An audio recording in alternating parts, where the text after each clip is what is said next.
I was actually born and raised here. I tell everybody I was born at the CVS. It's Centerville Road and Sudley Road.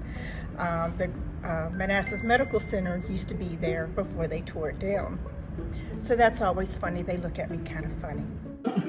The two doctors that were here when I was young, Latimer and Ringler. My mom worked for Dr. Latimer. And yes, and you remember the medical center where the CVS is now. My sister was born there. Yep. We had no hospital. Yep, my sister was born there. Where you were born, but I was born in Washington, D.C., Columbia Hospital for Women. And 2 days later, moved to Manassas.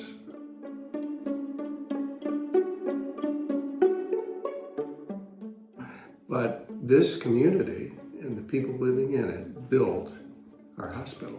Yep. They built our hospital. No corporate came in. We built it ourselves. I say we, the people who were here built it. And now, of course, it's become what it's become.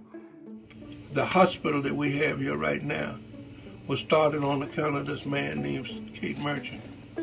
We had, I'm saying we, the people here started it once or twice before. They could never get it off the ground.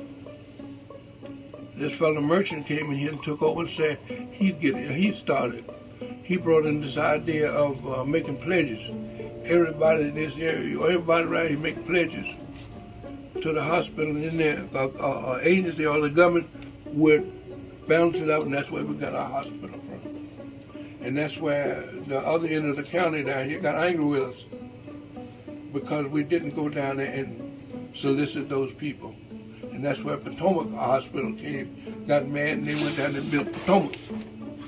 But I think the thinking was everybody down that way was going to the military hospital. Up here, you didn't have none. You went to Mary Washington Hospital down in Fredericksburg, or you went on up here to Washington. That's the way that corridor went, but they didn't see it that way. They got angry with Manassas, and they went and built their own hospital. And when they built that one, same thing. Negroes and whites, you couldn't tell the difference. Here, they put out lieutenants for pledges. There's a lady here now named Mrs. Stewart, Mrs. Henry Stewart. Her name is Josephine Stewart. And I was one of the lieutenants of it. And to get this, the fella was named Knight, Ronnie Knight was a white fella, and he ran the International Truck Center. And there again, you get this borderline here, and they wanted to get this. And he came to me and said, listen, I want to get you to be a lieutenant to solicit to the Negroes to get this money. I want you to listen anywhere to get the money to help build this hospital.